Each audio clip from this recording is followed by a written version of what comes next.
Hello guys, and welcome to my new video. I don't know how it is where you are, but over here it's getting a bit chilly. Almost like a blizzard is coming though. Speaking of blizzards, last time we created our ice sorceress Monica.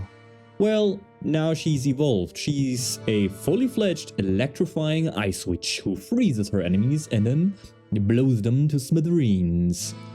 Today I'm going to show you how to build her, how to give every demon in dungeon the cold shoulder, pun intended of course.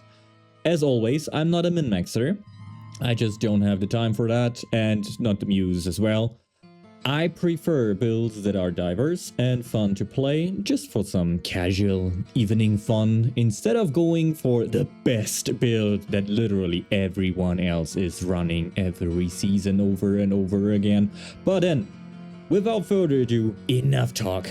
How about ya? The cold never bothered me anyway. So this is Monica, our splendid ice witch. Before we start, a little quick shout out to Cliptis for laying the foundation for this build. As always, I have linked it in the description down below. Let's start with our equipment. Since we're fairly deep into the season, this is more of an endgame setup, but I will also give you guys alternatives in case you don't have the mythics yet. So for the helmet, we use Air of Perdition, focusing on core skills with the runes Igni and Kri or Cry to pull enemies in. If you don't have it, you can use the new Hail of Verglass instead, which has been dropped this season. The chest armor is Shroud with Ahu and Cax, giving us a nice 100% damage boost. Alternatively, of course, you can go with any kind of chest piece with the Snow Guards aspect. For the gloves, we use the Frozen Memories aspect to reduce our frost skill costs. And for the pants, we use these beautiful Ice Heart Brace because they make the explosions. They make sure that frozen enemies explode in a very satisfying Frost Nova. For the boots, we use Mind's Awakening, which gives us a barrier whenever we use frost skills to have a little bit more of survivability up in here. The core of our build here will be the Orsivane or Sivane, which is a big one, because it automatically activates our defensive skills like Flame Armor or Ice Armor in the background and gives us some very nice damage bonuses. For Amulet, we use the Glacial aspect to trigger ice spikes through Blizzard, which also helps freezing the enemies and of course setting up our Frost Nova explosions. I don't really have a best piece here, I would rather have it on stuff like bonus on Frost Nova and so on, but well, this always is a hassle to get. Alright, ring number 1 will be the Starless Skies for our resource management, and alternatively, if you do not have that yet, you can use the Blue Rose. Also does a very nice job. Our second ring will be Tal Rasha's, which gives us a damage boost in whenever we rotate through our different elements, which we will do with lightning and frost. And finally, our focus, where we use the Frozen Wake aspect to generate even more ice spikes. Let's jump over to our skill tree. The next step will be our skill tree. We start out with the Frostbolt, and then we move over to the Frozen Orb. After that, we continue with Teleport, up to the Mystical Teleport, and to the Ice Armor, to the Mystical Ice Armor.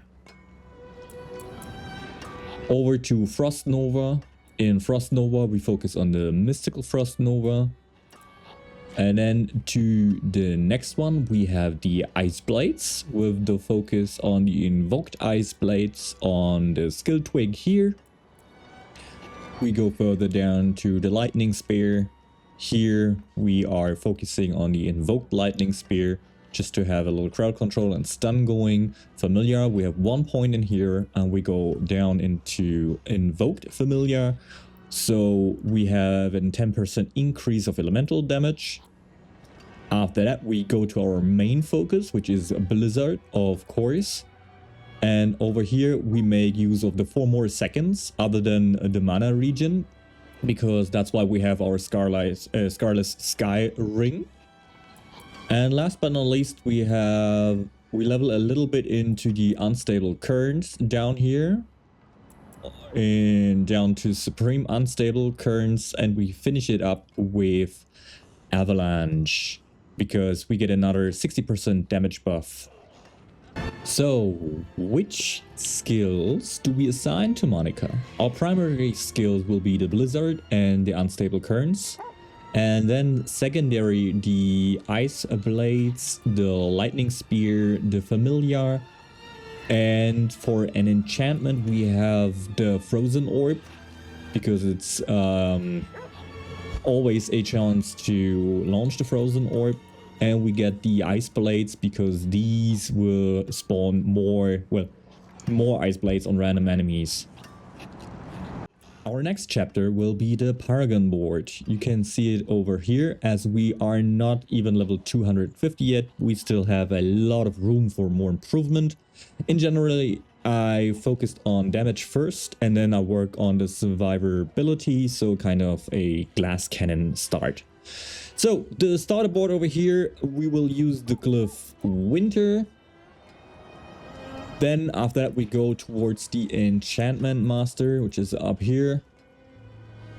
And we use the Elementalist glyph right over here. And next we move over towards the Frigid Gate here with the Stalagmite glyph.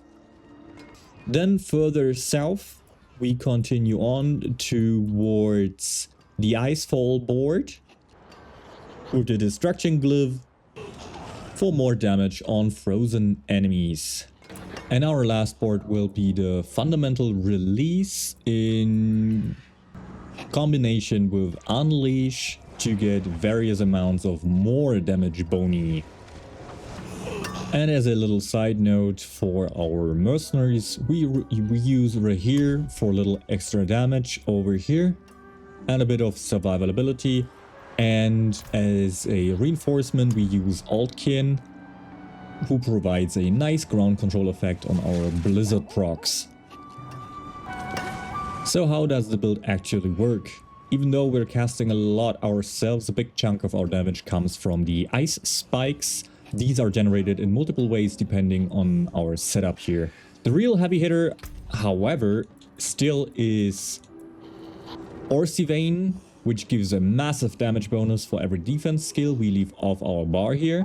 And the great thing is you still get the enchantment effects. For example, losing 30% of life within 2 seconds will automatically trigger a defensive effect. Normally you have to equip it, but with Orcivane it just happens in the background. Really appreciate that one. So how does it play? Let me show you that quick. So how does the build actually work? Even though we're casting a lot ourselves, Blizzard in this case, a big chunk of our damage comes from the ice spikes. These are generated in multiple ways depending on our setup here, by saying the real heavy hitter here is Orcivane, which gives us this massive damage bonus for every defensive skill we leave off our bar, as I have already said. In case of our rotation, we cast Blizzard and then Unstable Currents to change from Ice to Lightning to proc our Tal Rushers.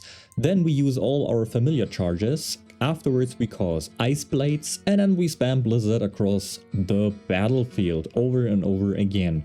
If you want to, you can cast Frostbolt in between, so like every 5 to 10 seconds. If not, that's totally fine. You will blow pretty much everyone up. Anyways.